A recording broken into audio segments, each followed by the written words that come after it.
Nee, het gaan goed met die rug.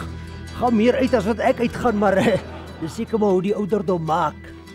Ek het my kop laat sak en probeer so ongemerk moontlik onder deur my wenkbroue veraloer. Dan het ek agter my lesenaar plaasgeneem, 'n boek oopgemaak en geswat. My oë natuurlik stip op die speeltjie in die vensterbank. So as jy dit kan regkry, is dit baie geriefliker om in die slaapkamer te vry as in die sitkamer. Wat was dit? Daar's dit weer. Ek wil Vader Kolma aan die skouers gryp en vir hom sê, ek verstaan jou nie. Ek verstaan nie jou vrede nie. Ek verstaan nie jou beheptheid met 'n God wat in die aaklige gemors toelaat nie.